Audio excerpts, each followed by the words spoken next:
Arrancamos.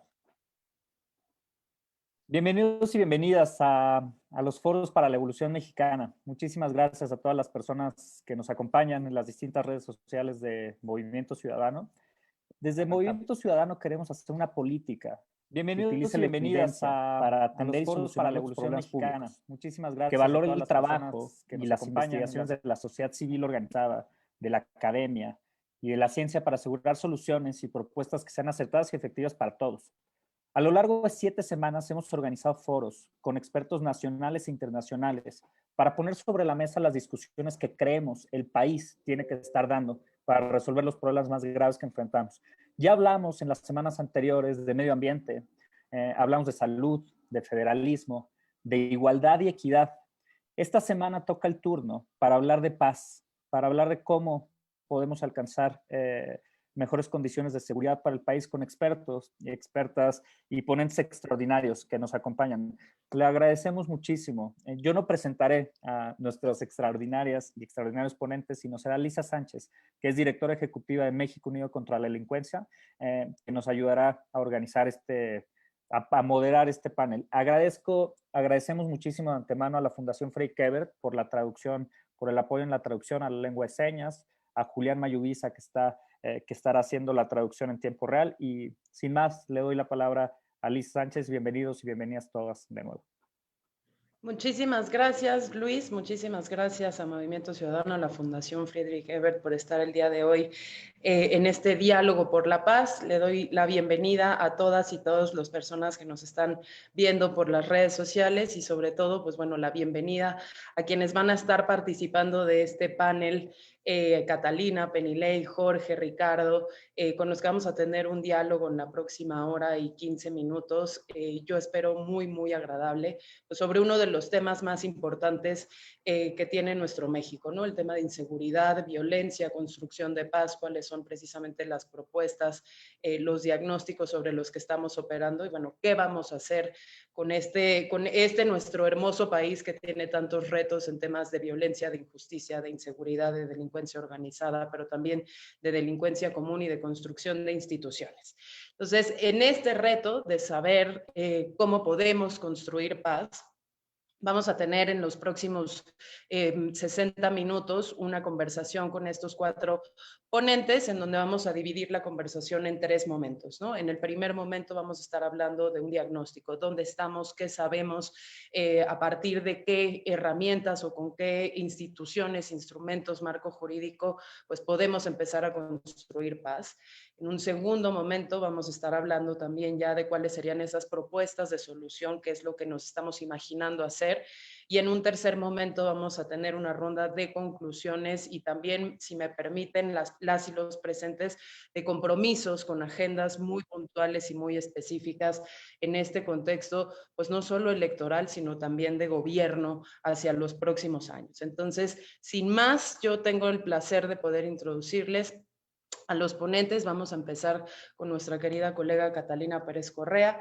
Ya es profesora investigadora titular del CIDE, es licenciada en Derecho por el ITAM, maestra y doctora en Derecho por la Escuela de Derecho de la Universidad de Stanford en California.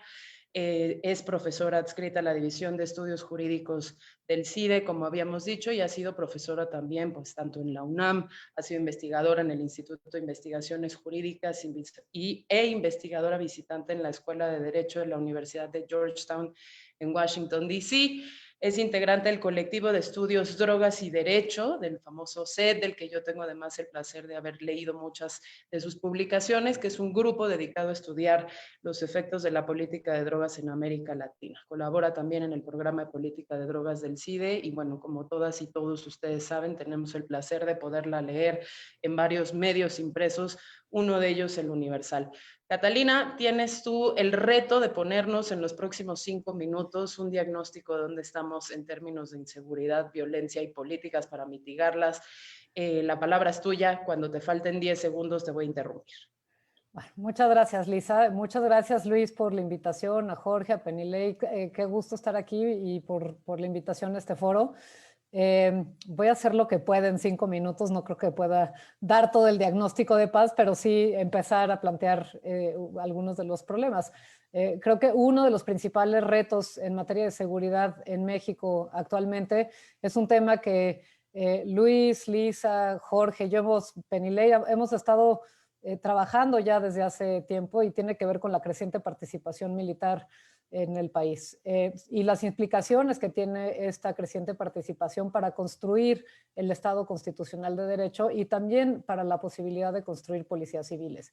Y esto sí me parece que es importante resaltar, no es algo que es nuevo, es algo que empezó incluso antes de 2006, pero que tuvo un crecimiento en el 2006 con la declaración de la guerra contra las drogas por parte de Felipe Calderón. El sexenio de Felipe Calderón terminó con más de 50,000 elementos del ejército desplegados en el país realizando tareas de seguridad pública. El sexenio de Enrique Peña Nieto terminó con la aprobación en el Congreso de la Ley de Seguridad Interior que daba facultades a los militares para realizar tareas de investigación del delito y muchas otras facultades en materia de seguridad pública. Pero sin duda lo que hoy hemos visto es algo ya nuevo y mucho más notable en términos de las facultades que se le ha dado al ejército, específicamente en materia de seguridad pública, pero también facultades en materia de gobierno. Está la Guardia Nacional, que se creó al principio de la administración, que aunque constitucionalmente quedó establecida como un cuerpo civil, en la práctica se ha formado como un cuerpo militar. Hoy más de 83% de las plazas de la Guardia Nacional son militares, están adscritos a la Sedena, tienen un mando, armamento, régimen de disciplina militar. Y además está el acuerdo que emitió el presidente López Obrador el 11 de mayo del año pasado, en el que directamente da atribuciones a las Fuerzas Armadas para realizar tareas de seguridad pública, desde poder detener una persona, catear domicilios, etcétera. Y esto dan estas facultades sin controles claros, sin regulación, sin mecanismos claros de fiscalización. Actualmente este acuerdo, igual que las guardias secundarias de la Guardia Nacional, de las leyes secundarias de la Guardia Nacional, están impugnadas ante la Suprema Corte de Justicia. Justo hoy el colectivo Seguridad Sin Guerra, del que formamos parte Lisa y yo, pedimos a la Suprema Corte de Justicia que resuelva las controversias que están presentadas y que defina cuáles son los límites a la participación del ejército en materia de seguridad. Ahora, ¿cuál es el problema de todo esto? Muchas veces me preguntan, bueno, ¿y qué si está el ejército haciendo eso si son mejor que los policías? Bueno, por un lado está todo el tema de violaciones de derechos fundamentales, del uso excesivo de la fuerza letal. Hoy tenemos alarmas encendidas en el norte del país, en Tamaulipas específicamente, donde pues hay un uso de la fuerza letal brutal y estadísticas que son muy preocupantes, pero además porque se trata de una estrategia de seguridad que no funciona y que no es sustentable.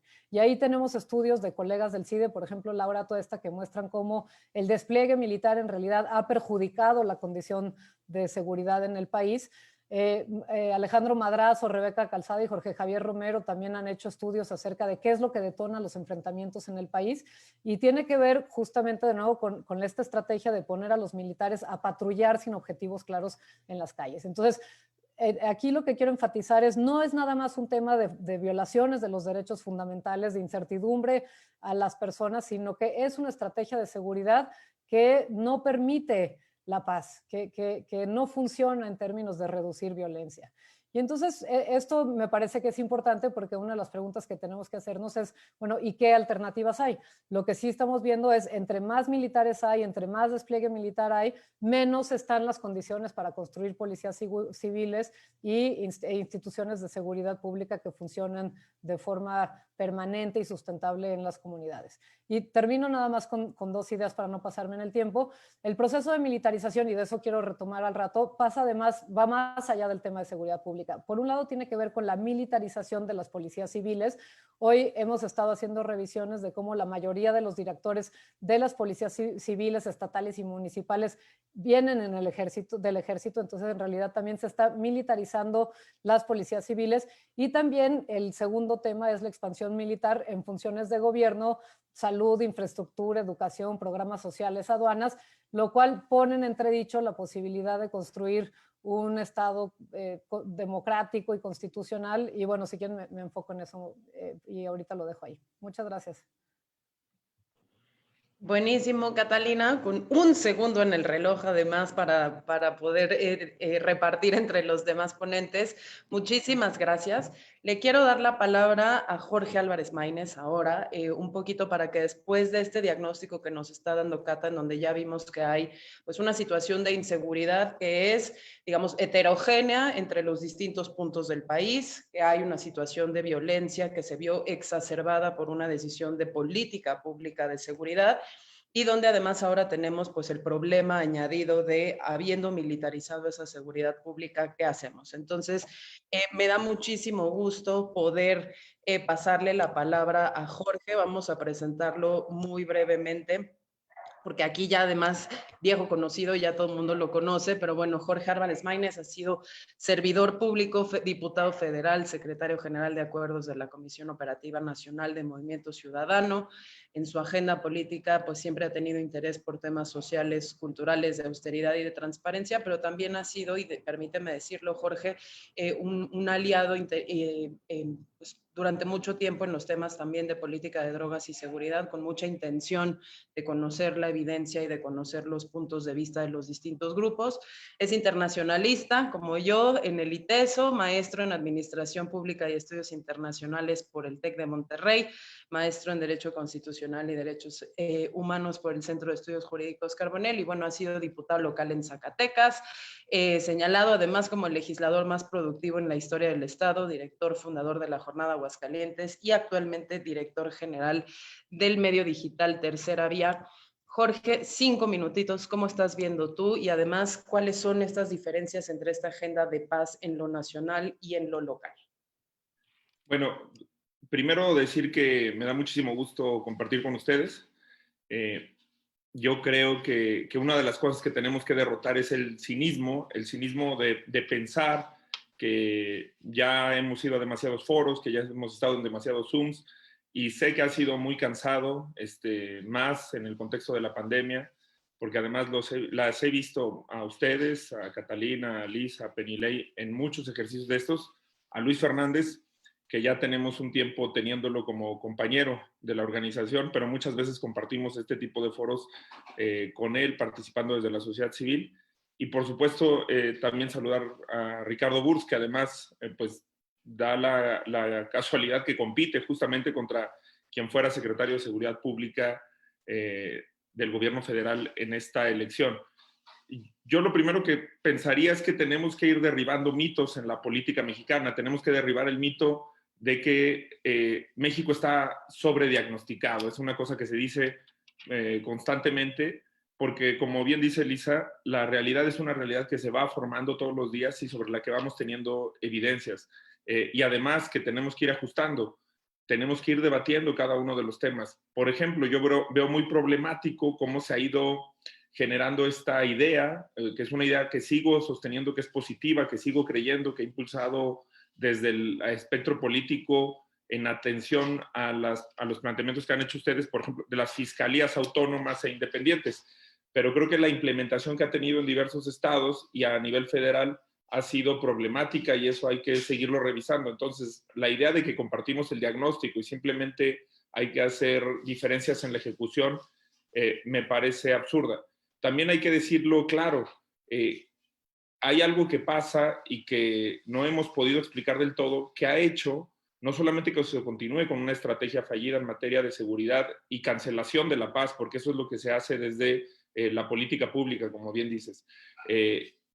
Y esa estrategia que inició antes de 2006, pero que se profundizó por primera vez con el gobierno de Felipe Calderón, que continuó, que se intentó llevar a la ley y que se dio una batalla sobre la constitucionalidad en el gobierno de Peña Nieto, y que se ha realmente asentado de una manera desproporcionada con el gobierno del presidente López Obrador. Hay una batalla que creo que estamos dejando de lado, que es la pedagogía política sobre la paz, sobre la seguridad, y que hace que esta tesis errónea, que no se comprueba en evidencia, siga siendo compartida por amplias mayorías de la población, que es una cosa que decía Catalina al principio, esta idea de que sí es una buena idea delegar a los militares, a los marinos, funciones de seguridad pública. Creo que en esa lógica una cosa que he platicado mucho con Luis Fernández es que tenemos que hacer una gran labor de convencimiento, de pedagogía y de realmente compartir un diagnóstico. Y una cosa que me parece también fundamental señalar en esta primera participación es que creo que parte de lo erróneo en el diagnóstico es quiénes son los enemigos imaginarios, quiénes son los enemigos que construimos como sociedad para el problema de la seguridad y de la paz. En eso sigue habiendo un error y en eso sigue habiendo un error que desemboca en brutalidad. Tenemos que seguir luchando por desmitificar a las personas que están hoy en las cárceles. Yo creo que una de las batallas centrales que podría agregar a lo que ya se ha dicho aquí es lo que tiene que ver con el sistema penitenciario. Tenemos a 200,000 personas en las cárceles sin que eso tenga un impacto en la paz, en la seguridad. Ha habido un incremento atroz de los delitos catalogados como graves, que eso no existe, pero que ameritan prisión preventiva de oficio y que violan los derechos humanos de las personas, y creo que ese es uno de los rostros más preocupantes del actual régimen, que se le ha agregado a todo el paradigma de la militarización, de la criminalización de la pobreza, esta idea de la prisión preventiva oficiosa que sigue encerrando inocentes, encerrando pobres en las cárceles y que sigue sin demostrar que tenga eso ningún impacto en la seguridad. Eso me parece de lo más preocupante. Y bueno, en la segunda parte, si quieren, compartimos algunas ideas que estamos planteando en Movimiento Ciudadano en la plataforma electoral desde la escucha a la sociedad civil para hacerle frente a este que yo creo que es el principal problema del país. Muchísimas gracias, Jorge. Tenemos 5 segundotes además en el reloj, vamos perfecto. A ver, yo nada más quiero hacer un summary muy breve antes de darle la palabra a Penilei, porque creo que lo que Penilei nos vaya a poder comentar cierra un poco una pinza que después vamos a volver a enfocarnos con Ricardo en lo local. Pero Cata nos ponía ya un primer escenario a problemas preexistentes de inseguridad, violencia y falta de Estado de Derecho. Se sumó una decisión política. Jorge nos pone además una capa bien interesante de pedagogía política, de obligación de pedagogía política sobre el trabajo de paz. Y nos pone también sobre la mesa ciertos errores que han podido agudizar algunas situaciones estructurales de la manera en la que el Estado mexicano, desde lo federal o desde lo local o desde todos lados, pues ha intentado lidiar con el tema de la inseguridad y la violencia, que es este famoso populismo punitivo o esta adicción al castigo, ¿no? Endurecimiento de penas, ampliación de catálogos de delitos que ameritan prisión preventiva oficiosa, con un efecto muy importante justamente en lo social. ¿A quién se está castigando? ¿Cómo se está castigando? Y a partir de qué se están tomando esas decisiones. Entonces, con esos dos mundos, Penilei, el reto va a ser tuyo además, como de podernos contar en este diagnóstico y a partir de tu investigación periodística, que yo quiero además felicitarte en lo personal, ha sido muy agradable leerte, pues ver que también hay beneficiarios de esto, ¿no? O sea, que al final del día esas decisiones políticas no son decisiones políticas neutras. Muchas veces pueden tener las mejores intenciones, pero el camino al infierno está pavimentado de esas buenas intenciones. O muchas otras, en realidad, pues la intención original siempre fue otra, siempre fue o de control político o de control territorial o de gobernanza por presencia física en el territorio, en fin. Entonces, 5 minutos, Penilei, por favor, para que tú nos puedas poner en ese contexto. Voy a tomarme la libertad de resumir un poquito tu semblanza, que además pues también eres una personalidad muy conocida. Pero bueno, nuestra querida Penilei Ramírez es periodista de investigación. Ella es mexicana por convicción, pero cubana, nacida en La Habana. Su principal interés periodístico han estado en las áreas de corrupción, migración, transparencia, derechos humanos y energía. Y desde marzo de 2015 pues fue corresponsal en México de Univisión Investiga. Se ha centrado en investigar, producir y reportear historias de unidad aquí en México. Se formó como licenciada en Ciencias de la Comunicación por la Universidad Veracruzana con estudios de periodismo en el Miami-Dade College y la Universidad de La Habana. Ha sido columnista de Sin Embargo, ha sido columnista del Heraldo de México y bueno, ha sido premiada en múltiples ocasiones con muchísimos premios. No los voy a mencionar acá todos, pero bueno, ha sido autora y coautora también de diversas publicaciones, la última precisamente de la que nos vas a platicar hoy. Querida Penilei, 5 minutos. Muchísimas gracias y gracias por la presentación, muchas gracias por la invitación. Yo quiero aprovechar los 5 minutos para traer a la mesa algo que a mí me parece que son dos falacias que vemos comúnmente en el debate. La primera es que en la actual administración de Andrés Manuel López Obrador hay otra estrategia y que por tanto debemos evaluar la estrategia actual versus la estrategia anterior de los sexenios de Peña Nieto, de Calderón. Y la segunda es que esa estrategia anterior fue fallida y que por tanto tenemos que analizar la viabilidad de la nueva estrategia. Lo que muestra la investigación periodística que yo he realizado y en la cual además he tenido que leer y citar el trabajo de ustedes, muestra que esto es falso. Primero, y quiero hablar de un trabajo en el que creo que participa Kate y está muy enterada ella, es acerca del índice de letalidad de los operativos.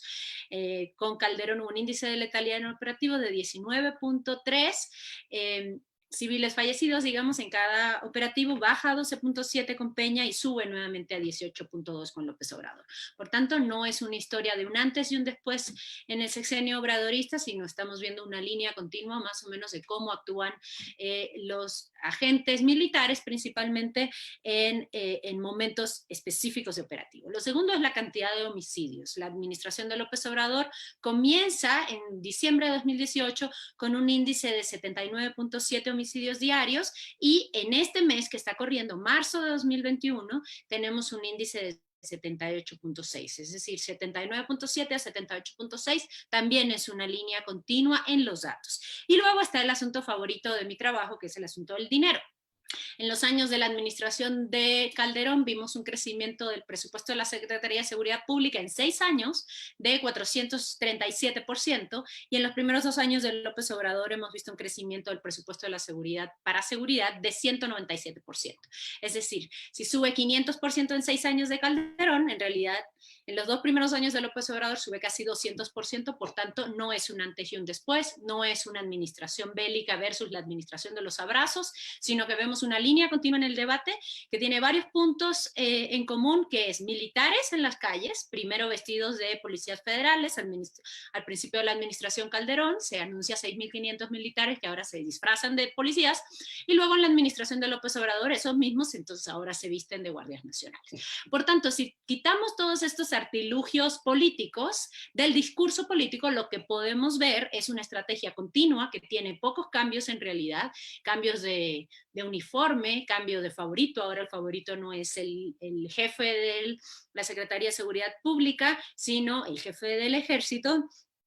Pero en lo concreto lo que vemos es más o menos la misma cosa. Grandes anuncios, grandilocuentes de nosotros sí tenemos la solución, nosotros sí vamos a arreglar el problema, nosotros vamos a arreglar el problema, y además hay otro punto central que ha sido para mí central en mi propia investigación para el libro que mencionaba Liz de los millonarios de la guerra, que es esta pacificación viene con 2 elementos centrales. El primero, darle dinero a la gente, lentes, me acuerdo que al principio de la administración de Calderón, de Peña Nieto hablaba de lentes, porque si los niños no ven bien, pero entonces tienen espejuelos, entonces ya los niños no van a ser delincuentes y por tanto el país va a estar en paz. O vamos a hacer canchas de fútbol, que ha funcionado en algunos lugares, el trabajo que han hecho desde el Colmex acerca de estas islotes de paz en algunos lugares del país, a partir de la construcción de espacios públicos donde los chicos pueden ir a hacer otra cosa, que no sea drogarse, digamos, desde adolescentes. Y lo tercero es, y esto es lo que más le gusta a los políticos de todos los partidos, es decir, que vamos a hacer las grandes estrategias tecnológicas que van a ayudar para pacificar el país.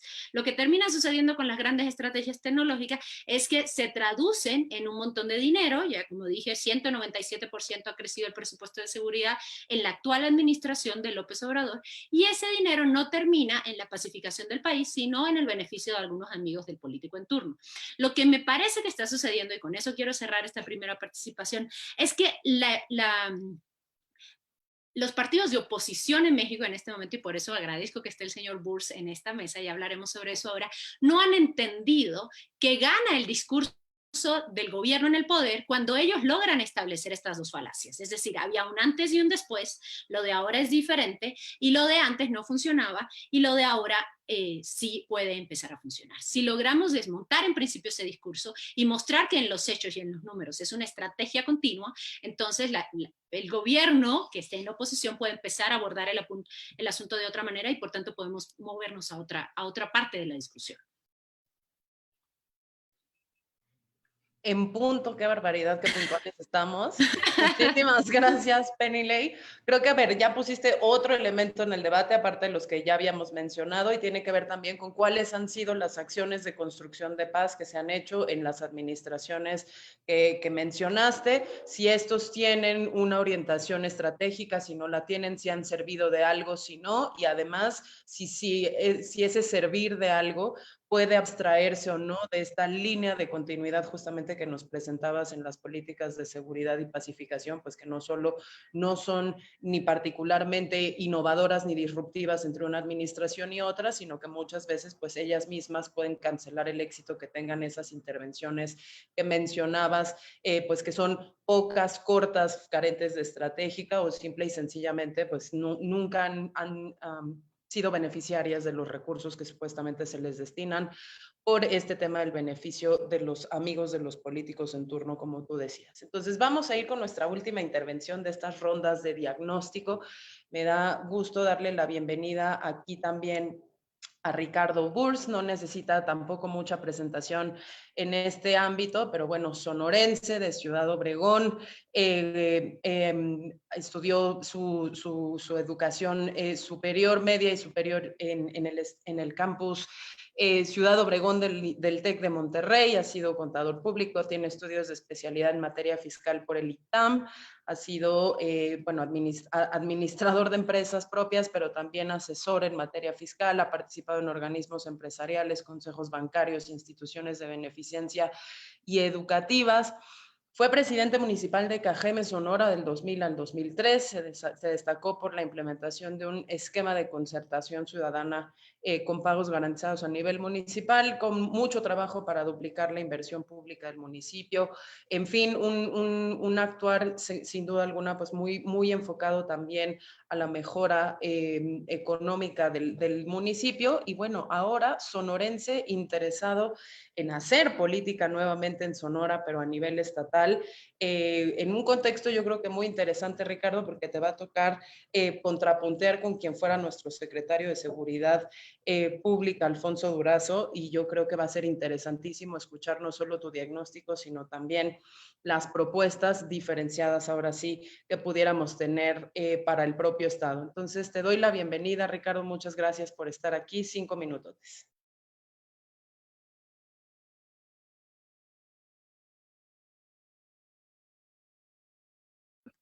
Gracias por permitirme compartir el espacio con ustedes. Aprender y hay muchas cosas que implementar. Primero, sin lugar a dudas, creo que la paz no es compleja. Lo complejo es querer la paz, es estar buscando la paz. Se quiere, no es un lado. Hay que entrarle porque hay que entrarle. Pero también no podemos imponer la paz. Tenemos que buscar la paz. Y como comentamos ahorita, el primer requisito para la paz es la justicia. Sin justicia no puede haber perdón y sin perdón no puede haber paz. Y eso lo hemos visto en diferentes partes donde se ponen los intereses de por medio de grupos que se oponen a ella.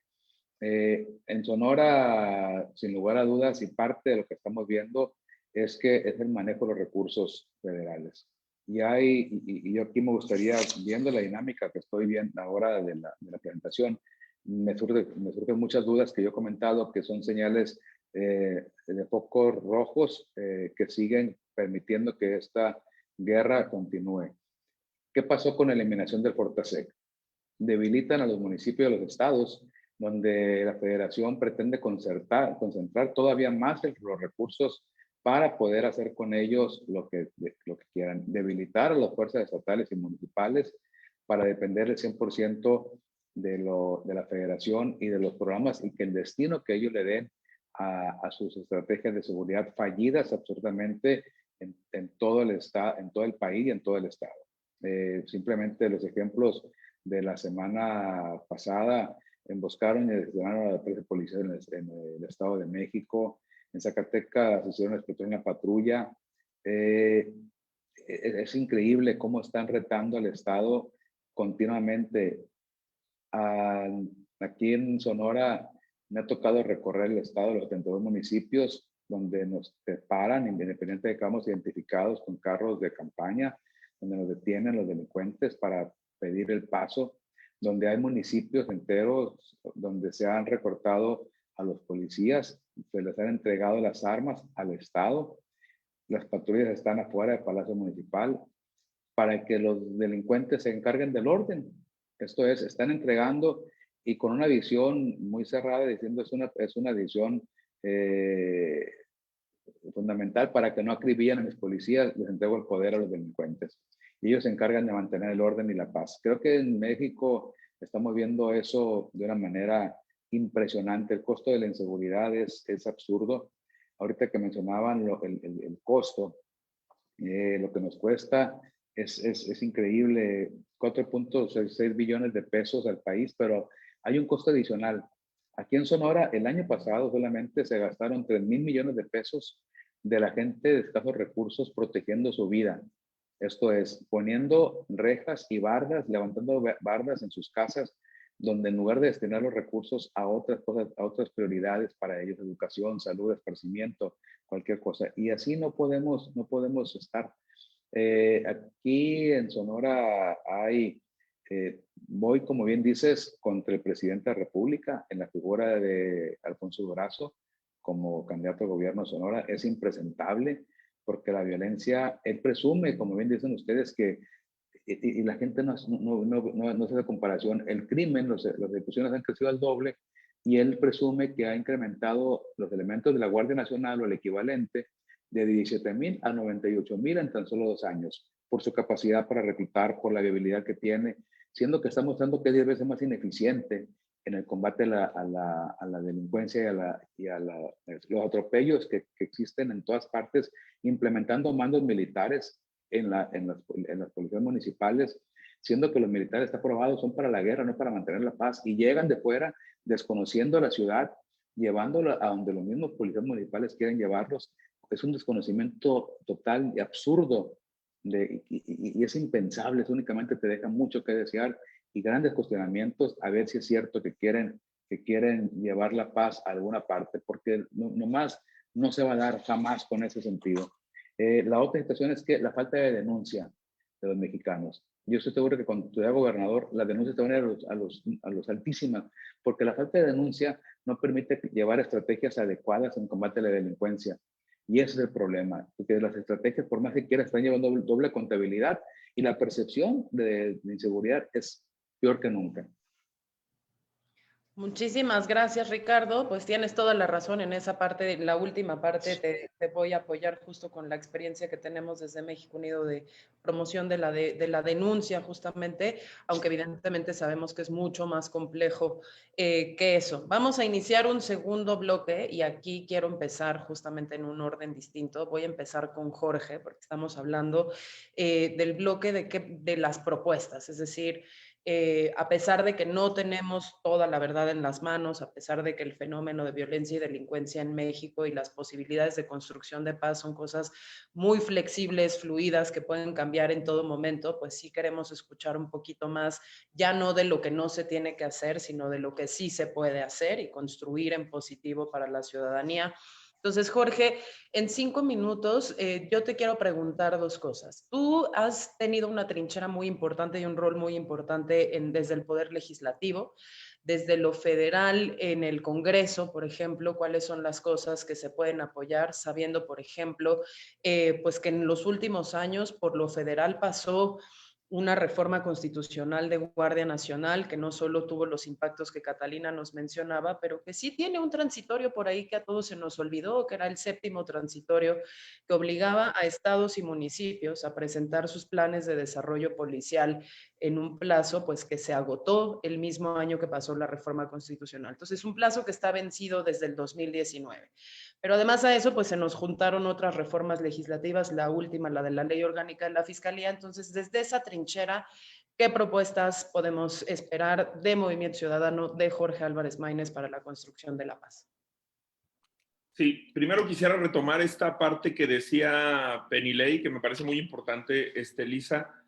Ese es el planteamiento central del que parte Movimiento Ciudadano. Nosotros no creemos que haya una elección, que México tenga que elegir entre las estrategias que ya le conocimos al PRI y al PAN en materia de seguridad pública y la estrategia que hoy tiene Morena, porque además es la misma. De hecho, cuando tú te vas a los personajes, bueno, pues Alfonso Durazo fue particular de Fox, fue funcionario del PRI, fue político destacado del PRI, y tiene un historial. Si tú haces el mismo ejercicio en Nuevo León, en Colima, en Campeche, con los personajes que representan a Morena o a la alianza del PRI-PAN, la verdad es que son los mismos y tienen experiencias similares. Creo que lo que hay que plantear es un horizonte y creo que lo que hay que hacer es entusiasmar. Primero creyendo, ¿no?, de que se le puede derrotar a esta visión del país, convenciendo, construyendo, argumentando, y después, pues justamente generando esas alternativas. Lo explico de la manera menos rígida que pueda, pero nosotros tenemos un planteamiento integral, que es el de la evolución mexicana, que tiene 10 ejes temáticos. Uno de esos ejes temáticos es el nuevo trato por la paz. Ese, a su vez, tiene 10 propuestas. La primera es escuchar y restituir a las víctimas, que además, haya claro, no es un asunto de que hagamos unos foros al inicio de la legislatura o al inicio del gobierno o en la campaña y después, como ya escuchamos, se hace un plan, se implementa y el diálogo se cancela. La escucha tiene que ser permanente, tiene que ser activa, tiene que ser un proceso de acompañamiento y tenemos que tener gobiernos que estén permanentemente rectificando. Una de las cosas que más daño le hacen a la política de seguridad, aunque pareciera una cosa más de un asunto personal del manejo del poder público, es esta testosterona que tienen los funcionarios públicos para defender su estrategia de seguridad, es decir, estamos dando resultados, estamos reduciendo delitos, porque eso cancela la posibilidad de escuchar a las víctimas. Tenemos que hacer una forma de administrar la seguridad y de construir la paz distinta, y eso pasa por plantear el problema de otro tipo, como ya se ha dicho aquí. Nosotros creemos que también es fundamental la regulación para la paz, la descriminalización del consumo de la marihuana y de otras sustancias, y que se avance en el proceso que se está iniciando. Tenemos, creo que lo explicó muy bien Catalina Pérez Correa, que lo han explicado muy bien ustedes, tú misma, Lisa, sinsabores por la regulación que se está haciendo de la marihuana en la Cámara de Diputados, y creo que al igual que en Guardia Nacional dimos una batalla, hay que dar una batalla porque mejore el dictamen, pero es fundamental que podamos disasociar, digamos, narcotráfico de crimen organizado para seguir generando una estrategia integral de seguridad.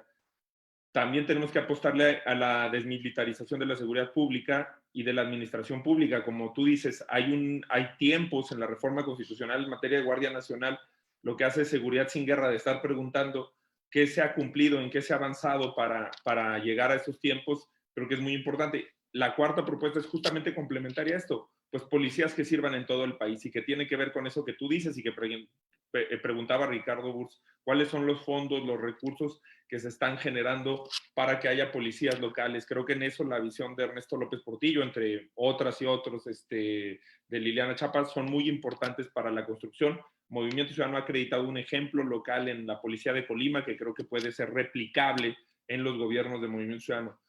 Las fiscalías, que es un tema que manejábamos, no abundaría para poder cuando menos enunciar los ejes. Seguridad y justicia con perspectiva de género, esto es fundamental. No podemos pensar, digamos, que el tema de la desigualdad de género es un tema que no atraviesa los otros órdenes. Es muy distinto cómo enfrentan el problema de la seguridad pública hombres y mujeres en este país, y creo que eso sigue siendo un reto enorme de las fiscalías locales, incluyendo y de las policías locales, las que gobiernan Movimiento Ciudadano. De hecho, buena parte de la solución de Colima ha sido no me gusta esa palabra en términos de las discusiones de género, pero sí en materia de la seguridad pública, en empoderar, en poner en mandos policiales a mujeres, ha contribuido muchísimo. La cultura de paz, que tiene que ver con esta pedagogía que planteamos, el derecho a la reinserción, es decir, modificar la percepción que tenemos sobre las personas que han estado privadas de su libertad. La ley para regular el desplazamiento forzado interno, que me parece que es un tema que con los índices de migración que tiene México, de emigración y de inmigración, es fundamental, y rescatar las instituciones protectoras y garantes de derechos humanos. Es una lástima lo que ha pasado con la Comisión Nacional de Derechos Humanos, con las comisiones estatales, y creo que ese es un tema que no podemos dejar de lado. Muchísimas gracias, Jorge. Yo quisiera simplemente recordar que al margen justo de la obligación de presentar los planes de desarrollo policial con ese plazo de 180 días a partir de que se aprobó la ley de Guardia Nacional, bueno, la reforma constitucional, también entró en vigor una obligación de incluir esos planes y sus requerimientos presupuestales en el presupuesto de egresos de la Federación. Me parece que si tú vas a ser una figura relevante en el Congreso de la Unión en lo federal, ese es uno de los compromisos que tendríamos que estar pues manteniendo, justamente porque lo que decía Ricardo acá es, hay muchas policías a nivel municipal que dependen directamente de los subsidios federales que se entreguen ahí. Hay muchos municipios, 500 municipios que tenemos todavía sin policías municipales, y bueno, la parte de poder vigilar eso desde el Congreso de la Unión y poder bajarlo justo a las experiencias donde ustedes son gobierno local será fundamental. En ese tenor, entonces quiero seguir con Ricardo, no por dejar a mis colegas mujeres empoderadísimas al final, pero sí para bajar de una discusión legislativa de lo federal a un gobierno en lo local. Entonces, ahí sí, Ricardo, ¿cómo hacemos para que la justicia sea pronta y expedita, para que sea socialmente cercana a las personas, para que las instituciones vuelvan a tener esa credibilidad y para que se pueda construir paz desde las colonias, desde los municipios, para todo un estado? Gracias. Mira, precisamente lo que acaba de decir Lisa es algo que yo he promovido mucho, la política del buen vecino. No es posible que uno busque el bienestar únicamente en su casa. Debemos de preocuparnos por lo que le pasa a quien está a un lado y ir ampliando esa política de buen vecino a toda tu acera, a toda tu cuadra, a tu colonia, a tu ciudad. Porque la forma como yo veo el gobierno, tienes que tienes que promover el sentido de pertenencia. Yo fui alcalde, como comentábamos ahorita, del 2000 al 2003. Antes de que yo fuera alcalde, había habido en Cajeme, en Ciudad Obregón, bombardeos, etcétera. Aquí vivía Caro Quintero, Félix Gallardo, el Chuy Murillo, etcétera, en los grandes capos, porque era su lugar de paz.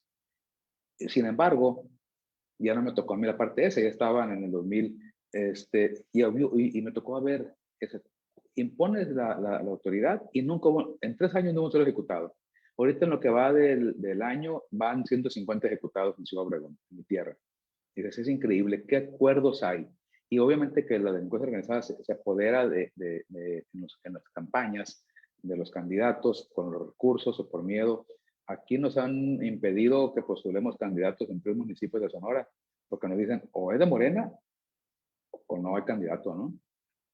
Hablando claro, porque es una realidad que apeste que quede. Tenemos que recuperar el sentido de pertenencia, tenemos que sentirnos orgullosos de todo lo que hacemos y saber qué responsabilidad nos toca actuar como ciudadanos. Si no sabemos qué nos toca actuar como ciudadanos, menos vamos a ser como gobernantes. Tenemos que estimular a las corporaciones policíacas. Sonora es el estado donde peor están pagados los policías del país, de acuerdo con los indicadores. ¿Cómo es posible que le exijamos a los policías que tengan una responsabilidad? Y si tú le preguntas, único un policía te dicen es que yo no estoy seguro de que el Estado responda si algo le pasa a mi padre, o que le da vergüenza asumir, decir que son hijos de policías. Necesitamos rescatar la dignidad del policía.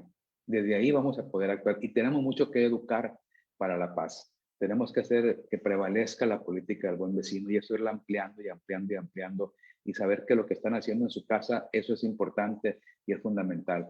Tenemos que fortalecer las corporaciones, la capacitación, no solamente para combatir el delito, sino para prevenir el delito. Y esto debemos de llevarlo a las escuelas, debemos llevarlo a todos los niveles profesionales y desde la secundaria, igual que la prevención a las adicciones. Debemos de saber por qué es mejor llevar la vida en paz, que el delincuente no tiene nada que perder. El delincuente su vida la entrega desde que se metió a la delincuencia. Ya no va a perder la vida, la pagó por adelantado, la dio por adelantado. No podemos esperar que las corporaciones policíacas actúen en el mismo sentido, pero que no se sientan respaldados por el gobierno en el combate a la delincuencia, eso es gravísimo. Creo que si hacemos algo, decir, en lugar de primero yo, a primero tú vecino, tú eres importante, vamos a actuar de una forma más, generar conciencia entre todos los que están participando en esto. Fortalecer la seguridad, sin lugar a dudas, pero tenemos que tener ejemplos de transparencia, rendición de cuentas, que la impartición de justicia sea efectiva, que exista claramente la promoción de la denuncia y elevar el número de denuncias a la realidad. No estar jugando con doble contabilidad para poder eficientar y poder publicar cuáles son las columnas conflictivas para advertir y para señalar hacia dónde van los recursos. También debemos de reducir las desigualdades estructurales en nuestra sociedad. Es imposible pensar en una paz si hay incentivos para otras partes. Y lo que más importante, que es complicadísimo para los gobiernos, es reconocer errores en la falla del combate a la delincuencia y el aceptar que están mal. Necesitamos fortalecer el esquema de denuncia, capacitarlos. Ahora la nueva forma de justicia, el sistema de justicia penal, impide que los policías como primeros respondientes estén dispuestos a ir a atender a los casos cuando les lleva 8 o 10 horas de estar, más aparte son exhibidos como testigos. Hay mucho que hacer, darle caso a los policías. En Sonora no tienen derecho a crédito de vivienda y en ninguna parte del país, lo entiendo, por su actividad, ni un crédito hipotecario.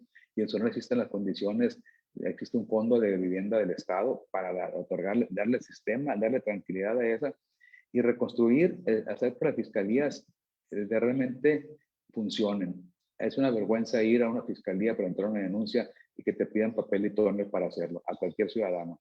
Desde ahí es impensable lograr avanzar. Gracias, Ricardo. Yo quiero meter aquí un poquito mi cuchara porque sabiendo que ustedes van a tener experiencia y, bueno, sobre todo van a estar al frente de gobiernos locales, creo que hay dos cosas que siempre se nos olvidan y una tiene que ver con la posibilidad de lograr... Jorge Álvarez Maínez justamente retomaba la posición de Tito López Portillo en materia de seguridad. Estos controles externos, estos controles ciudadanos, una observación puntual desde puntos, digamos, desde estructuras que no son ni de partido ni de gobierno, sino que son observaciones externas para la auditoría social del funcionamiento, puede ser de fiscalías, puede ser de policías. Creo que ese es un punto fundamental, dado que además estamos en un contexto en donde en esta política de militarización, pues a estados y municipios se les obliga de alguna manera a suscribir convenios bilaterales, por ejemplo, con la Guardia Nacional para asegurar su presencia, convenios de los cuales conocemos absolutamente nada y que muchas veces tienen la implicación del uso de recursos estatales, municipales y federales para el pago de esa Guardia Nacional, que no se van, como bien decía Ricardo, a la dignificación del trabajo policial. Y ese es mi segundo punto.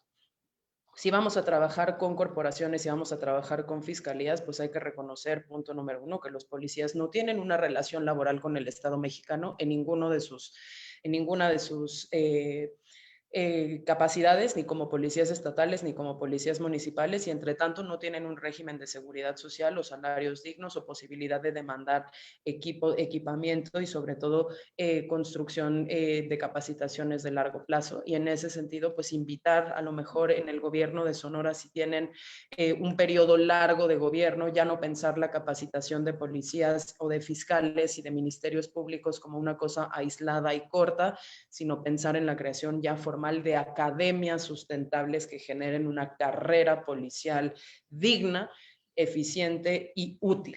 Y con eso, ahí voy a pasar con mi querida Penny Ley.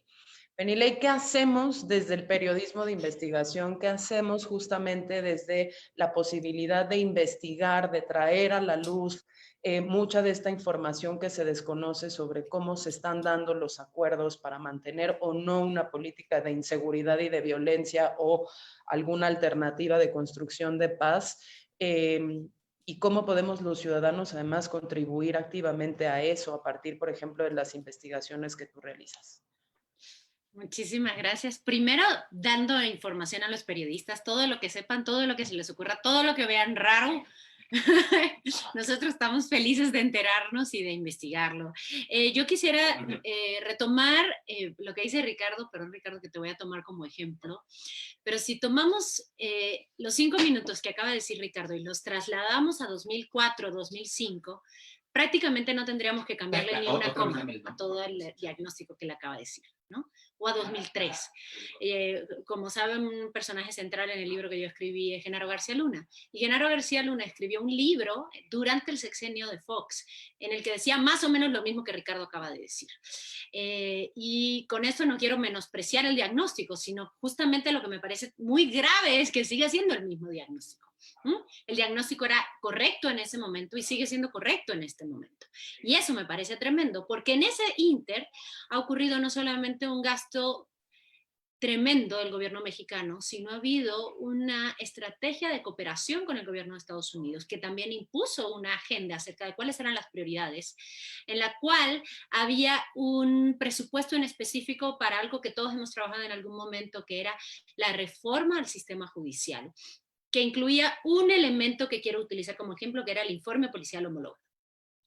Y no se sorprenderán ustedes si les digo que la mayoría de los policías en este país no saben llenar el informe policial homologado, no recibieron una capacitación para llenarlo, no tienen tinta para imprimirlo, no tienen internet, no tienen hojas, no tienen, ya no digamos, lujos como poder tener una casa, un crédito hipotecario, no tienen elementos básicos de trabajo diario, cotidiano, y esto pasa desde los municipios más remotos del Triángulo Dorado hasta los policías de la Ciudad de México. Entonces, no estamos en posibilidad de resolver los grandes problemas. Si el problema inmediato que tiene el policía es ese, no puede tener una casa, no tiene cómo imprimir su informe, no sabe ni cómo llenarlo. Y yo sí creo, y quiero resumir cosas que me parece que son importantes. Primero, creo que los periodistas tenemos la obligación de restituir a la sociedad el derecho a la verdad, el derecho a saber. Porque si seguimos dando por hecho que esto es otra cosa, distinto a lo de los sexenios anteriores, y que lo anterior ya pasó porque el PRI se robaba más, entonces no vamos a poderle explicar a la gente por qué el policía todavía no sabe llenar el informe, a pesar de que llevamos con la cantaleta del nuevo sistema años. La gente asume que eso ya pasó, la gente asume que ellos ya aprendieron y la gente asume que lo de ahora es otra cosa. Y no es verdad. Y mientras sigamos haciendo investigaciones periodísticas hoy sobre eso, no vamos a entrar en la falacia de hablar del pasado versus el presente como le gusta a la administración actual, porque la polarización al final abona en la estrategia política maniquea de la actual administración, sino buscando dónde está el dinero y quiénes son los culpables. Vamos a lograr algo que logró Guatemala y que nosotros no logramos, que es restituir el derecho a la verdad. Hemos hablado en México durante años de la necesidad de comisiones de la verdad y siempre pensamos en comisiones de derecho a la verdad desde el punto de vista de la justicia, pero no del dinero. Y yo creo que un gran problema que estamos teniendo es separar la investigación del dinero de la investigación sobre el mal actuar del policía o el mal actuar de los militares. El asunto de que se hayan robado el dinero descaradamente y que eso siga sucediendo el día de hoy afecta la vida de la gente. No es un tema paralelo, no es un tema separado, no son investigaciones que no se tocan. Si el dinero hubiera estado y no se lo hubieran robado, se hubiera podido hacer todo lo que Ricardo acaba de mencionar. Y tenemos casos de éxito como Colima, como Nezahualcóyotl, como lo que pasó en su momento en La Laguna, en que no tuvieron que tener demasiado dinero para resolver el problema. Tuvieron que ayudar, si ustedes son tan amables, de no robárselo. Entonces el dinero tiene objetivos concretos en seguridad pública y esos objetivos concretos cuando se consiguen, y a veces son cosas tan pequeñas como que el policía no tenga que ir a un cibercafé a imprimir su informe o no tenga que pagar de su propio dinero sus viáticos cuando tiene que trabajar.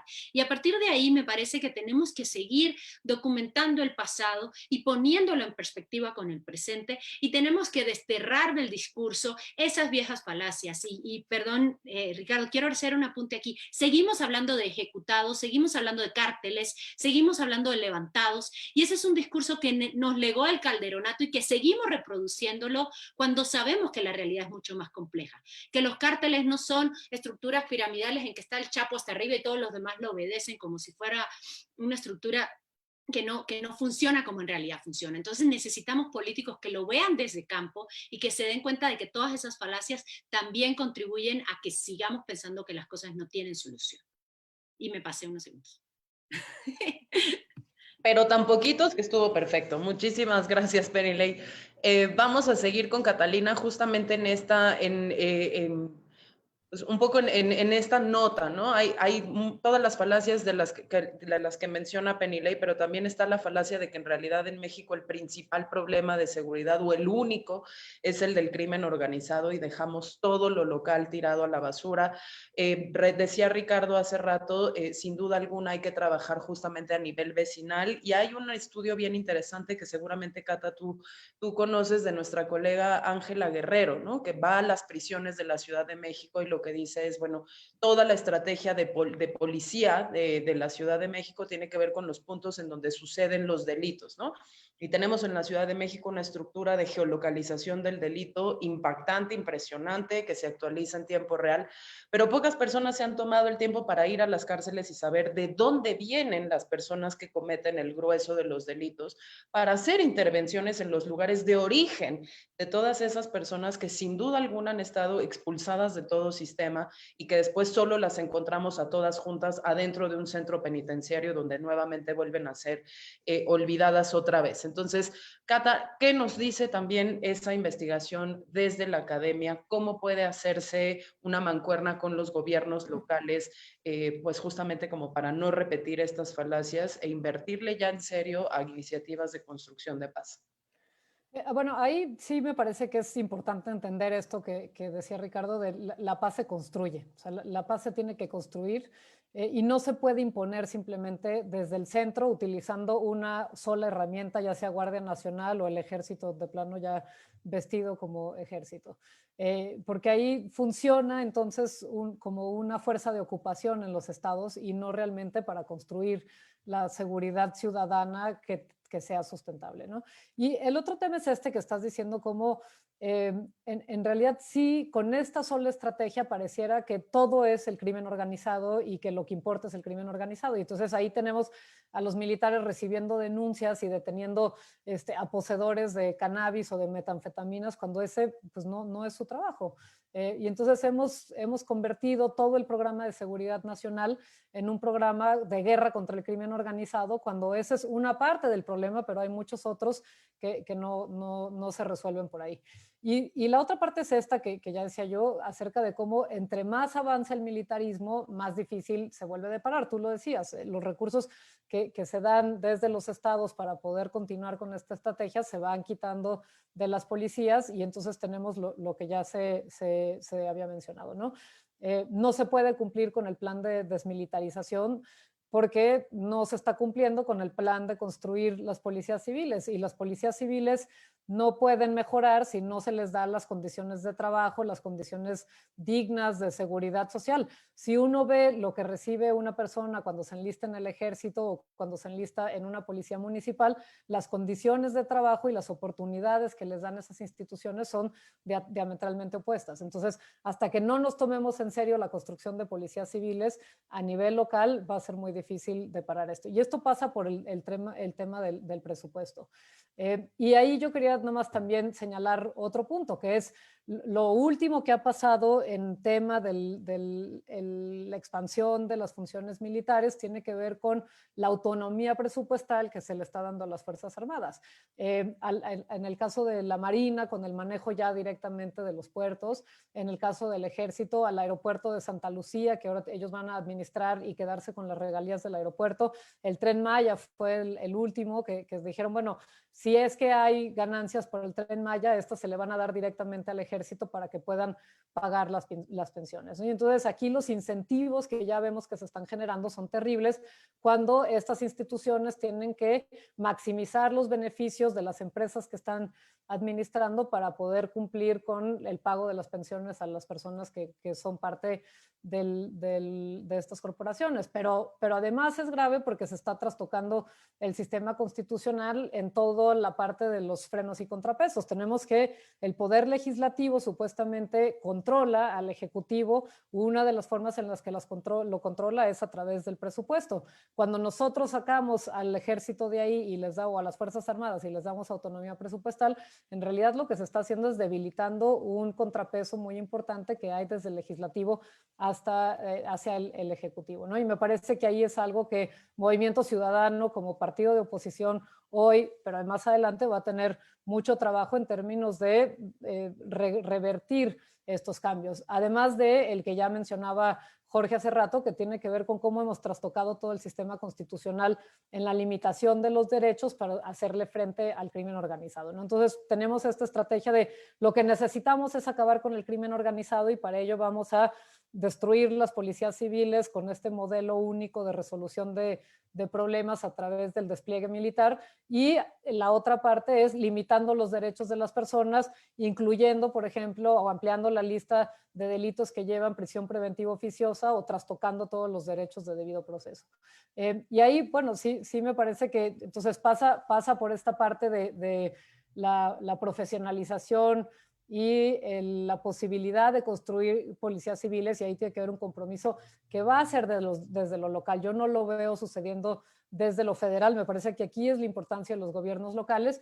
Y lo segundo tiene que ver con, pues, realmente esta presión que hoy necesitamos poner desde la sociedad civil, pero también desde los partidos para que la Corte establezca los límites constitucionales y también como no permitiendo que se sigan tomando estas decisiones que ponen en entredicho la posibilidad completa de construir un modelo de paz que sirva y que sea sustentable y sobre todo que genere las condiciones para que pueda existir paz.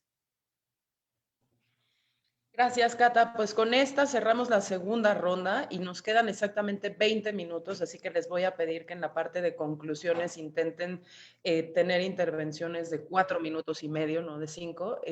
Quiero empezar contigo, Ricardo, justo porque creo que Cata lo deja en esa cancha. Es en esta ronda de conclusiones, desde lo local, por dónde podemos esperar que avance el gobierno de Sonora bajo liderazgo de Movimiento Ciudadano, o lo mismo que otros gobiernos locales de los colegas, entendiendo el programa que ustedes están planteando y que Jorge nos compartía hace un momentito. Y después sigo contigo, Jorge, para que podamos concluir esta parte.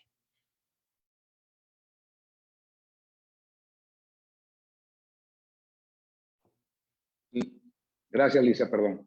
El dinero es fundamental, como os hemos repetido acá. Ahora, ¿cómo garantizar? La intención mía es asignarle un porcentaje del presupuesto de antemano, de forma que quede establecido para las instituciones de seguridad pública, para la Fiscalía y para la Secretaría de Seguridad Pública, para el Poder Judicial, para el Poder Legislativo. En lugar de estar negociando pesos y centavos, que un porcentaje del presupuesto vaya destinado a eso, de tal forma que puedan hacer sus planes a largo plazo, que sepan cómo está, porque quitarle el control al Ejecutivo sobre los órganos centralizados. La otra situación es que tenemos que darle el valor real a los órganos ciudadanos. Aquí en Sonora, la Fiscalía y el Secretario de Seguridad Pública lo nombra el Consejo Ciudadano. Sin embargo, propone una lista y esa lista se la pasan al Congreso. Aquí y acá pues, sucede una cosa vergonzosa. La misma lista que propone el Consejo Ciudadano de Seguridad Pública la pasa al Congreso. El Congreso la regresa íntegra, sin hizo las entrevistas y vuelve a regresar los mismos 34 convocados que solicitaron para que el Consejo a la vez regrese a la gobernadora la misma lista. ¿Por qué? Porque no tuvieron el valor para decir o para quitar, para proponer a alguien más. Resulta entonces que la gobernadora queda con facultades para nombrar a la terna y ahí el Congreso pues decide con los temas arreglados. Tenemos que darle valor realmente a los consejos ciudadanos de participación, son fundamentales, pero si no le damos el valor, el respeto que se merece, si no se le gana el respeto, con el susto de que ellos van a decidir quién va a ser la fiscal o el fiscal, porque puede tener repercusiones, es el avance que tiene el crimen. Y sí, cierto, no sabemos quiénes son las cabecillas, yo no creo tampoco en la parte esa de los grandes capos que están metidos en cada operación que hacen, en cada ejecución. Son gente que se salen y gente que no respetan y que no responden a ninguna organización, sino que se toman por su parte esa. Y también creo que con los presupuestos, será que soy contador público, pero mi análisis es diferente. Cuando vemos que los presupuestos, por ejemplo, el caso de Cajeme, el año pasado, el presupuesto por patrulla por día era de 7 litros. Si lo pones en pesos y centavos, es 7 litros por día de combustible para una patrulla. Es impensable que vayan a poder cumplir con su obligación. De ahí que la responsabilidad de los cabildos hay que capacitarlos, entrenarlos y decirles, esto es, por eso mi propuesta es decir, vamos a asignar una cantidad presupuestaria para que sepan a dónde se va a destinar. Con 7 litros de gasolina, una patrulla no recorre, no cumple ni siquiera con su turno, mucho menos con el día completo de vigilancia que le corresponde. Y a la ciudadanía tenemos que transparentar eso para que puedan ser coadyuvantes realmente con información veraz de lo que está haciendo el gobierno y por qué la ineficiencia de eso. Yo creo fervientemente en la transparencia. Creo que es la mejor herramienta que tenemos para eficientar nuestros procesos y así podemos lograr algo. Me tocó a mí presentar y tengo un sistema para el informe policial homologado digital con capacitación donde bajamos el llenado y la denuncia en línea. He venido trabajando años con ese procedimiento, con el proceso. No hemos logrado colocarlo porque exhibe y la denuncia en línea es exponer en el momento en que se da ante los ojos de todos cómo está la situación real. Obviamente que los gobiernos lo que no quieren es saber la situación real, quieren esconderlo. Si podemos proponer la denuncia en línea, vamos a tener nuevamente los índices elevadísimos y así, pero nos va a poder permitir combatir realmente con eficacia la delincuencia. De otra forma, nunca vamos a poder terminar con esta situación. De igual manera, la remuneración a los policías debe de estar asignada y preparada, y la capacitación permanente, no únicamente el reclutamiento permanente, sino la capacitación permanente a quienes ya están en funciones de seguridad pública. Gracias. Muchas gracias, Ricardo. Te voy a tomar muchísimo la palabra justo en esta parte de la transparencia, porque sí creo que es fundamental, no solo para mejorar la calidad de la estadística que tenemos sobre delitos investigados, porque no se puede llamar incidencia delictiva, sino lo que está investigando la autoridad, sino también como para poder pues sustentar en datos las intervenciones que se hagan, el tema del fortalecimiento policial, el tema de la revalorización de los órganos ciudadanos, el tema de la revalorización también del trabajo policial y la inversión en las instituciones, así como lo que compartiste en el bloque anterior, que era el trabajo con la comunidad y directamente con pues los distintos ámbitos de la participación vecinal. Me paso contigo, Jorge, 4 minutos y medio desde lo federal, desde el ámbito legislativo otra vez, ¿qué es lo que podemos hacer? Tomando en cuenta que pues en estos 2 años no hemos visto pocas intenciones de contrarreformas, por ejemplo, el sistema de justicia penal para hacerlo otra vez más arbitrario, más opaco, menos transparente, menos orientado hacia la resolución pacífica de conflictos, sino más orientado al castigo, y hemos visto pues que han pasado todas las reformas que nos han dicho, no solo que van más militares y con más dinero, sino también que el estados y municipios tienen también cada vez menos recursos con que hacer frente a esto, sin ver realmente que haya un contrapeso ahí interesante, quizás porque no se supo comunicar externamente bien que en realidad esto, pues aunque nos lo vendan como seguridad, no trae más seguridad. ¿Qué hacemos desde el Congreso Federal? Pues decirte, Lisa, estoy muy contento de que a partir de septiembre vamos a volver a la Cámara. Pues yo creo que sí hay cosas que hacer.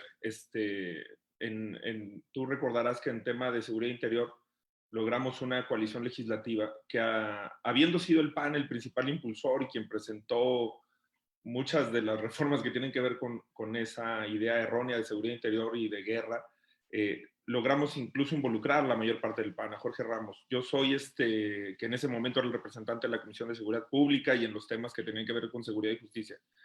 Yo sí creo que se pueden hacer muchas cosas, que hay incluso al interior de Morena personas con las que se puede platicar y que hay un debate que dar en la Cámara y que en la Cámara hay que ir a defender la Constitución y que lo vamos a poder hacer. Quisiera apuntar 3 cosas que me parece relevante dejar ahí. Una es que tenemos que aprender a pensar y a pensar los problemas, porque las primeras intuiciones, como decía Catalina, pueden estar muchas veces equivocadas.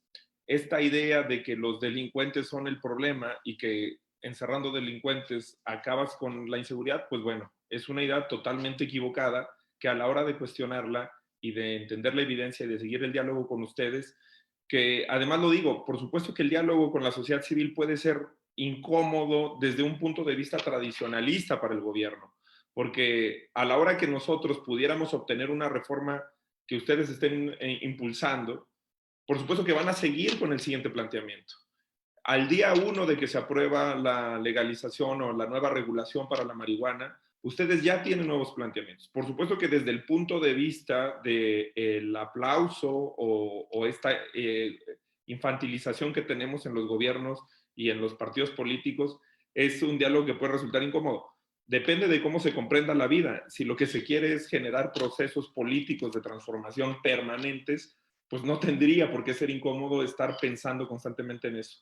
Lo que decía Penny Ley sobre el lenguaje también me parece fundamental. Esta idea de que el propio Calderón sigue teniendo, que el propio presidente, que Durazo tienen sobre el valor, la cobardía, la valentía, los ejecutados, toda esta terminología alrededor de los procesos de inseguridad y de paz, me parece que tenemos que seguir dando esa batalla. El presidente Calderón fue un cobarde, porque expuso a condiciones de profunda desventaja a cientos de miles de personas que tuvieron que lidiar con el problema de inseguridad en su nombre. Lo mismo Alfonso Durazo. Es impresionante, no hay un candidato en todo el país, es más, ni siquiera el presidente de la República tiene el dispositivo de seguridad que tiene hoy Durazo para hacer frente a lo que él está haciendo ahora como una campaña política. Creo que tenemos que aprender, digamos, que esta testosterona que se vuelve un asunto natural en quienes están al frente de seguridad, el se matan entre ellos, el andaban en malos pasos, esa batalla sigue pendiente, es una batalla cultural. La de andaban en malos pasos ha sido una de las características o de las narrativas de los relatos permanentes de la mañanera, seguir criminalizando a los consumidores, a las personas que pierden la vida. Creo que seguimos que dar esa batalla. Y al principio que nos presentabas, tú decías cuáles son las batallas fundamentales de cada uno. Si yo pudiera agregar, digamos, algo a todos estos procesos, hay quien lo hace también desde la sociedad civil, una idea transversal para pensar el problema de la seguridad y la paz y que tiene que ver con lo que tú decías de Ángela Guerrero, es un enfoque transversal de niñas y niños. ¿Cómo rompemos la cadena? ¿Cómo rompemos este tema? Así como en la educación. Cuando hablamos de los maestros de Chiapas y de Oaxaca como un problema, sin darnos cuenta que esos maestros de Oaxaca y de Chiapas fueron alumnos de Oaxaca y de Chiapas, en los procesos de seguridad y construcción de paz es lo mismo.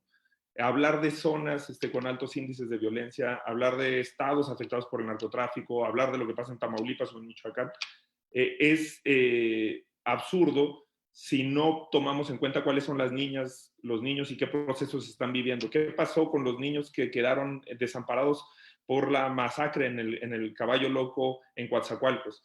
Ese enfoque transversal de niñas y niños para mí sería fundamental. Buenísimo, Jorge, muchas gracias. Catalina, nosotros, ¿a qué conclusión llegamos desde la academia, pero también desde la sociedad civil, en dónde están las próximas oportunidades de incidencia para nosotros, sabiendo que el reto fundamental para el tema de la seguridad y para avanzar estas agendas de paz también está y pasa por convencer a una opinión pública que está expuesta a muchos mensajes y desde hace mucho tiempo a estas falacias que mencionaba Penilei desde el principio, de que en realidad mayor ejército es mayor seguridad, de que en realidad eso sí combate efectivamente la violencia, de que tipificar todo como delito grave en realidad es una cosa útil, que la cárcel es un lugar pues justo como de reinserción o de trabajo con quienes rompieron la ley. ¿Cómo podemos nosotros desde estos espacios de academia y sociedad civil, construir, como tú decías, esa agenda de paz? Bueno, ahí yo creo que hay muchos temas que se deben de tocar y hacer. Uno sí tiene que ver con la transparencia, ese me parece que es fundamental. Por ejemplo, nosotros hemos estado pidiendo información sobre la Guardia Nacional y la Guardia Nacional dice, no, nosotros pues no tenemos información porque todavía en realidad no existimos como institución. Y luego vas a la Sedena y le dices, a ver, Sedena, ¿qué está pasando con la Guardia Nacional? Porque pues en realidad las plazas de la Guardia están aquí y dicen, no, nosotros no podemos dar de información porque nosotros no tenemos control de la Guardia Nacional. Entonces, está la Guardia Nacional funcionando, nadie puede evaluar qué pasa con la Guardia Nacional.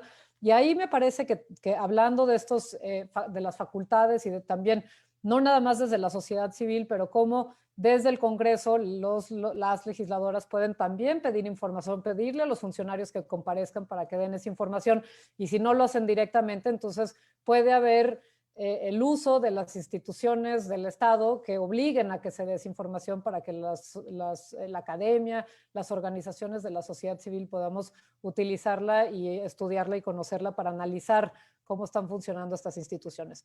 El otro tema, me parece que, como decía yo, a mí me parece que la solución de este problema que tenemos de seguridad en el país pasa por lo local y es muy importante, mucho más importante lo que suceda a nivel local, y me parece que hay muchos experimentos que se pueden hacer en términos de construcción de policía, de confianza con la ciudadanía, etcétera, y ahí creo que hay, digo, con ustedes, México Unido contra la Delincuencia, con otras organizaciones en los cuales los estados, las administraciones de los estados pueden acercarse a las organizaciones para tratar de hacer estos experimentos. El hecho de que haya reelección a nivel de presidencia municipal también permite mucho más juego, porque hoy lo que hay es, yo no puedo invertir o no quiero invertir en las policías porque es tan corto el tiempo que no me va a redituar directamente, ¿no? Y justo ahí lo que se puede hacer es, bueno, utilizar esos plazos extras para que sí se pueda experimentar y que reditúe políticamente el invertir en las policías.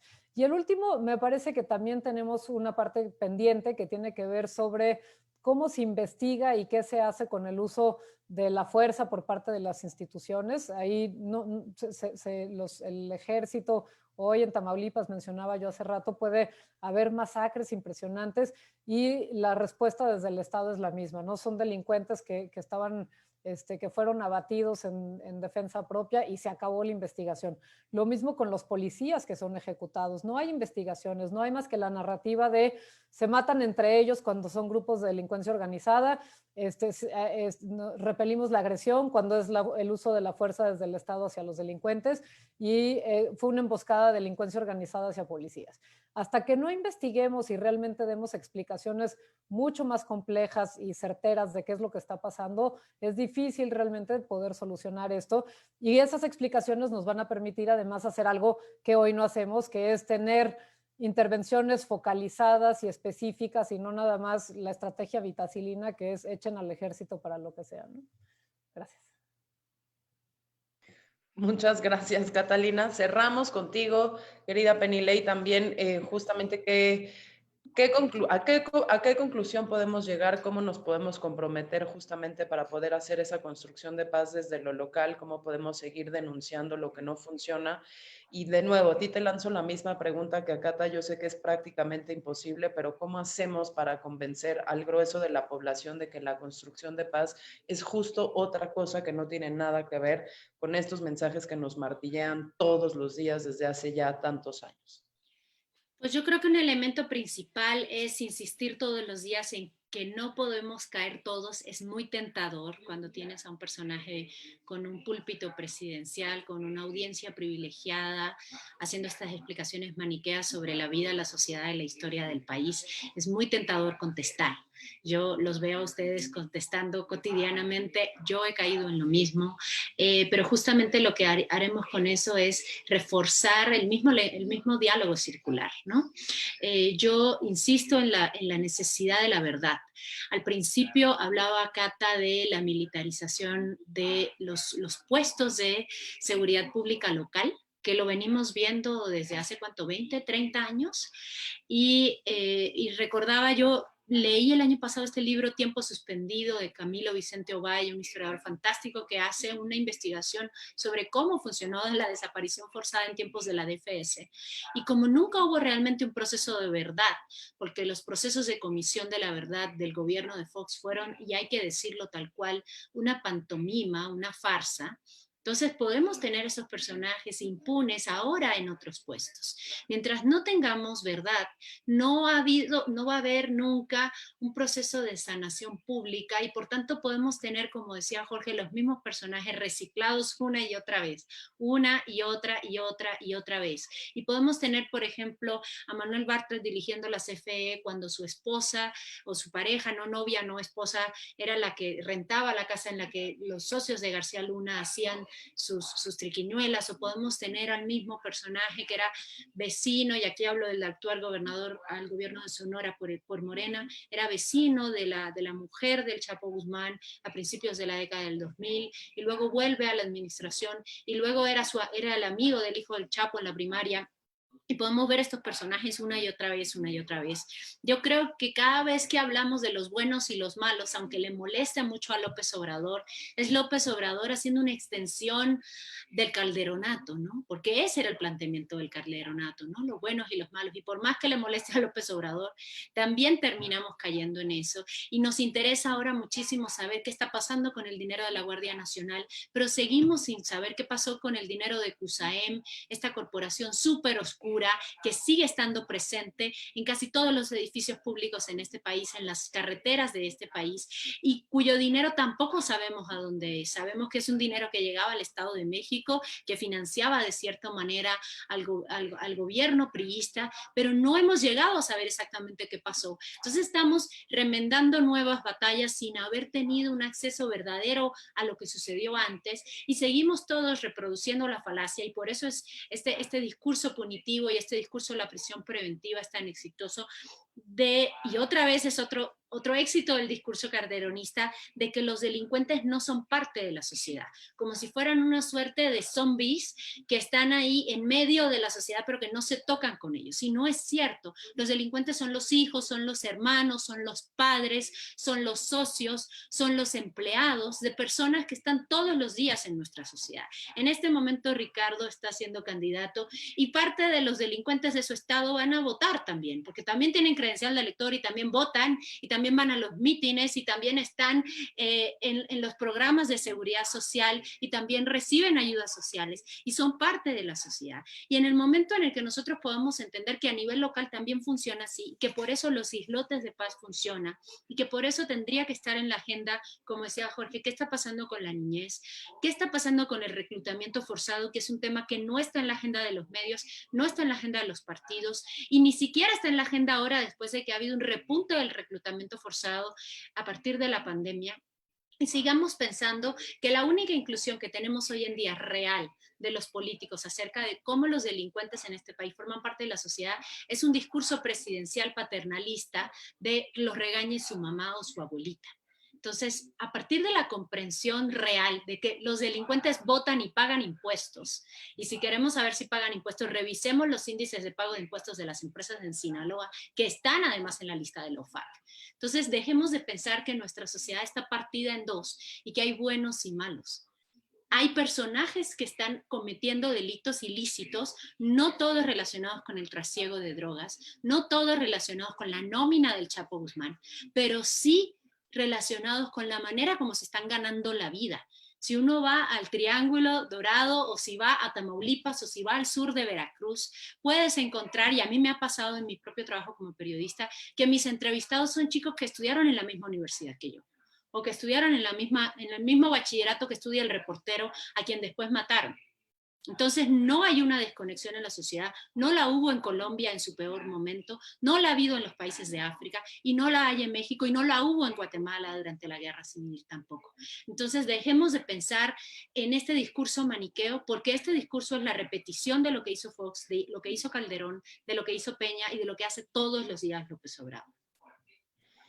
Muchas gracias, Penilei. Con tu intervención cerramos. Yo lo último que quiero decir es un minutito más nada más para hacer el resumen de lo que aquí se discutió. Creo que hay una parte muy importante que tiene que ver con pedagogía política, construcción de narrativas alternativas, convencimiento de opinión pública en justamente explicaciones quizás menos maniqueas, más complejas, pero más aterrizadas a sus propias realidades, a sus propios problemas, a sus propias necesidades. Una parte de construcción de política pública y de acciones de política pública en lo local, muy específicas, que pasan por cosas que no van a ser sencillas y que no van a ser necesariamente redituables políticamente, como decía Catalina. La parte de la transparencia.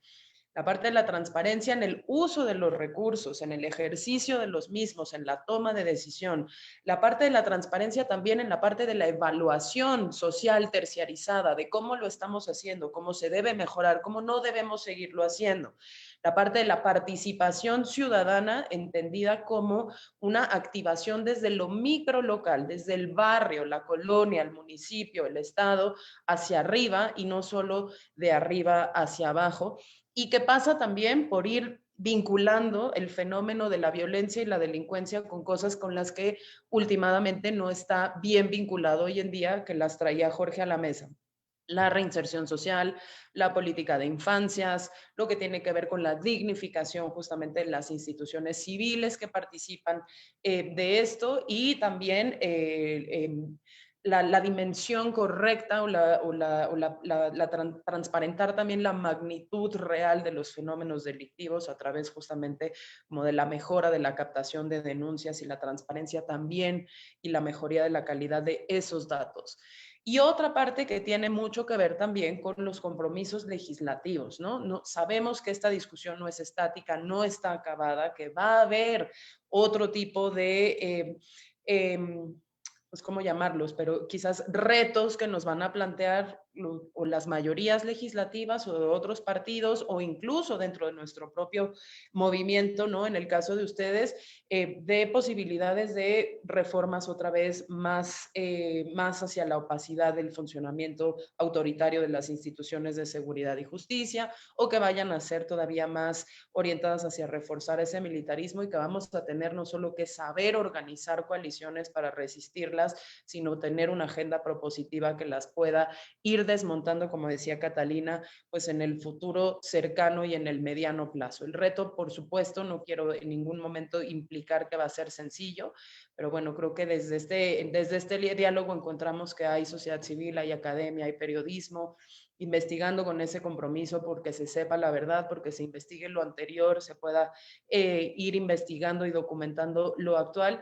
Y pues bueno, de su lado les queda evidentemente el reto de generar esos buenos gobiernos locales que tengan las prácticas ya no solo promisorias, sino las buenas prácticas replicables. Y en la parte legislativa, pues esa parte de hacer política, que no es sencilla y que pasa también pues por la construcción de acuerdos, pero sobre todo por la explicación hacia las audiencias y los votantes, que ya bien decía Penilei, no están desvinculados para nada, en tanto que ciudadanos y en tanto que miembros de una comunidad que tiene todos los retos que tiene México. Entonces lo vamos a dejar aquí, nos fuimos 5 minutitos más del tiempo, pero muchísimas gracias nuevamente a todos los que participaron y a quienes nos vieron por las redes sociales. Muchas gracias a la Fundación Friedrich Ebert por facilitar también la interpretación en lenguaje de señas, y a Movimiento Ciudadano mucho éxito en el resto de sus diálogos. Nos vemos pronto, muchas gracias.